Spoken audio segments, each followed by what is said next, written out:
Good morning बच्चों। आज हम पढ़ने जा रहे हैं अर्थालंकार। पिछली कक्षा में हमने शब्दालंकार पढ़ा। शब्दालंकार के 3 भेद थे, अनुप्रास, यमक, श्लेष। आज हम पढ़ेंगे अर्थालंकार। अर्थालंकार में सबसे पहले पढ़ेंगे उपमा अलंकार। उपमा अलंकार क्या है? उपमा का अर्थ है तुलना। जहां उपमान से उपमेय की साधारण धर्म या क्रिया को लेकर वाचक शब्द के द्वारा तुलना की जाती है, वहां उपमा अलंकार होता है। तो सबसे पहले हम जानेंगे क्या उपमा का क्या अर्थ होता है। तुलना करना है ना। तुलना मतलब किसकी तुलना किससे हो रही है। तो उपमा अलंकार को जानने के लिए सबसे पहले हम उसके अंग मतलब प्रकार या भेद को जानेंगे। उपमा अलंकार के भी 4 भेद होते हैं। तो सबसे पहले होता है उपमान। उपमान क्या है? जिससे तुलना की जाती है। उपमेय क्या है? जिसकी तुलना की जाती है। वाचक शब्द है जिस शब्द विशेष से समानता का बोध हो। और साधारण धर्म क्या होता है?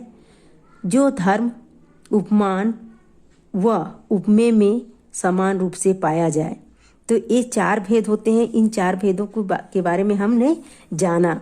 सबसे पहले उपमान क्या है? जिससे तुलना की जा रही है। उपमेय क्या है? जिसकी तुलना की जा रही है। वाचक शब्द क्या है? वाचक शब्द अभी जिस शब्द विशेष में से समानता का बोध होता है उसे वाचक शब्द कहते हैं। साधारण धर्म क्या होता है? जो धर्म उपमेय और उपमान में समान रूप से पाया जाए, वह होता है साधारण धर्म। जैसे वाचक शब्द में हमें कुछ शब्द भी होते हैं, जैसे सा, से, सी, सम, सरिस, ये सब भी होते हैं। ये उनके वाचक शब्द हैं। हम इसके द्वारा भी उपमा अलंकार को पहचान सकते हैं। वाचक शब्द क्या है? सा, से, सी, सम, सरिस, ये इनके वाचक शब्द हैं। जैसे हमने एक एग्जाम्पल के द्वारा इसको समझेंगे। नदियां जिनकी यश धारा सी, बहती है अब भी निशी वासर। अब सबसे पहले हम जानेंगे कि इसमें उपमेय क्या है, उपमान क्या है, साधारण धर्म और वाचक शब्द क्या है।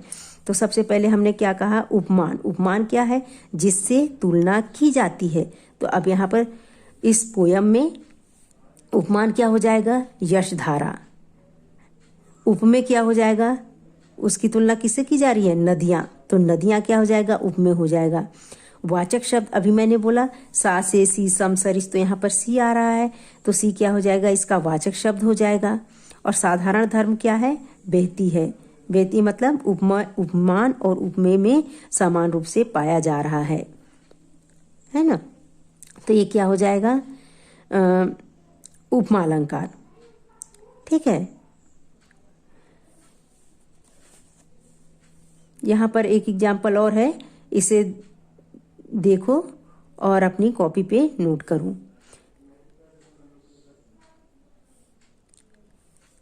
अब हम 5वां अलंकार पढ़ेंगे, रूपक अलंकार। रूपक अलंकार क्या है?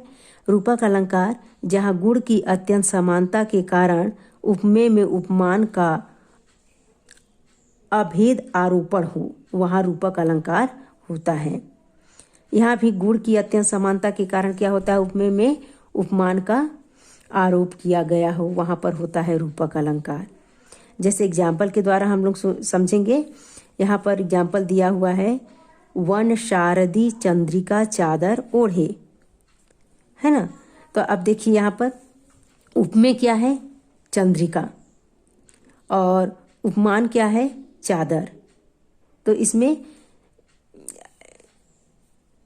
उपमेय में उपमान का क्या किया गया है? आरोप लगाया गया है, इसलिए यहाँ पर रूपक अलंकार होगा। सेकंड एग्जाम्पल यहाँ देख सकते हैं हम लोग, चरण कमल बंदो हरिराई, है ना। चरण कमल बंदो हरिराई, उसमें उपमेय क्या है? चरण हो जाएगा।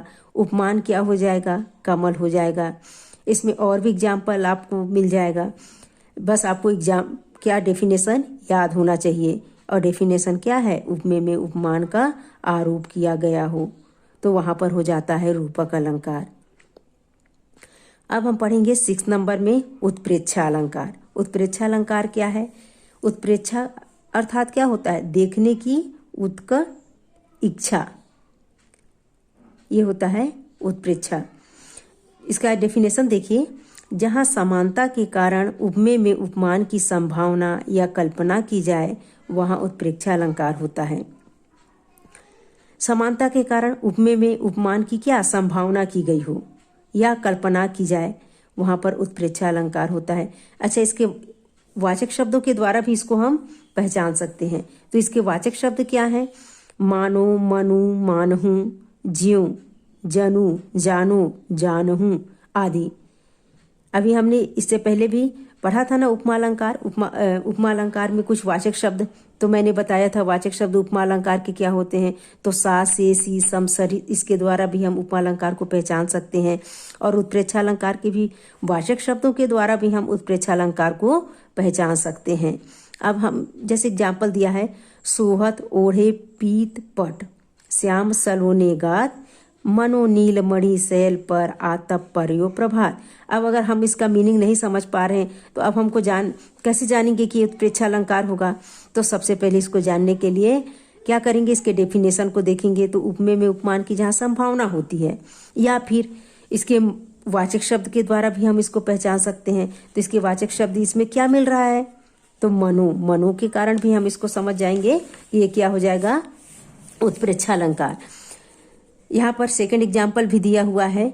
नील परिधान बीच सुकुमार, खुल रहा मृदुल अध खिला अंग, खिला हो ज्यों बिजली का फूल, मेघ बन बीच गुलाबी रंग। अब मैंने यहाँ पर वाचक शब्द क्या बताया था?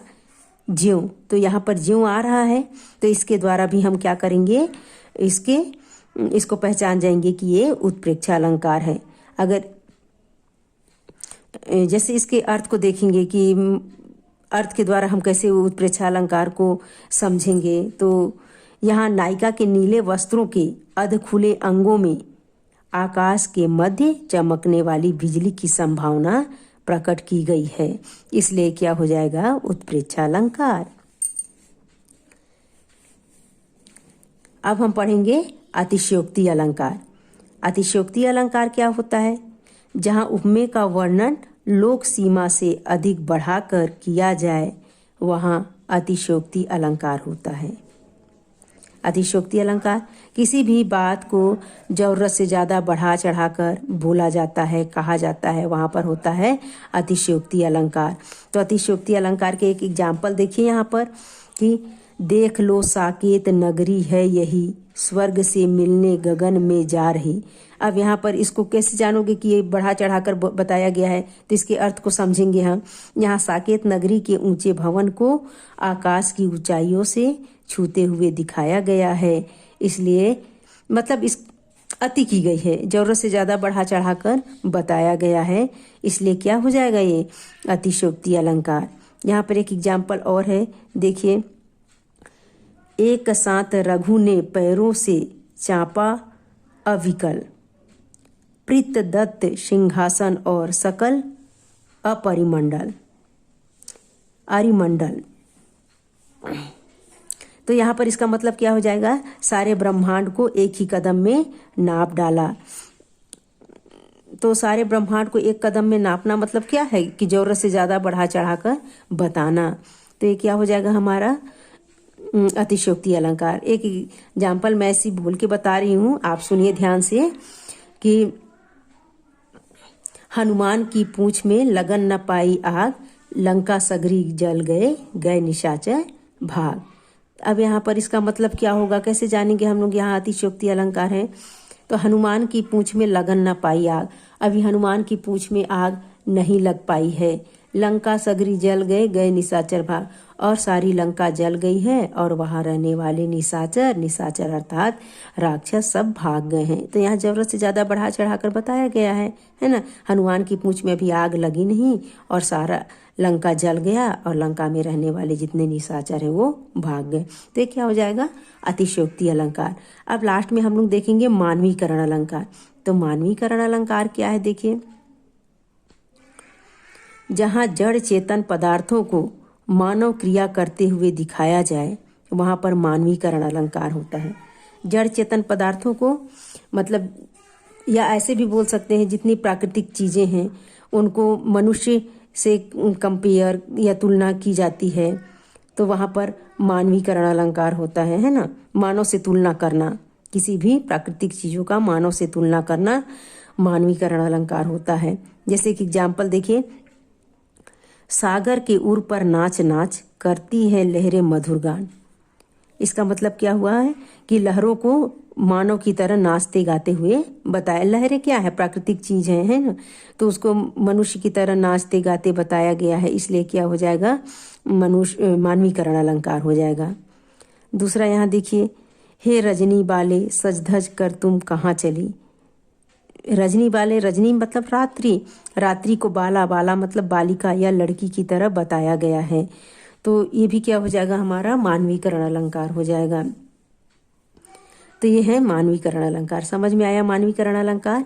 किसी भी जड़ चेतन पदार्थों की तुलना किससे की जाती है, मनुष्य से की जाती है, वहाँ होता है मानवीकरण अलंकार। तो बच्चों ये हो गया हमारा अलंकार। तो अभी मैं जितना मैंने पढ़ाया है आप उसको अच्छे से पढ़िए और समझिए। अब नेक्स्ट वीक में मैं आपको होमवर्क दूंगी। थैंक यू बच्चों।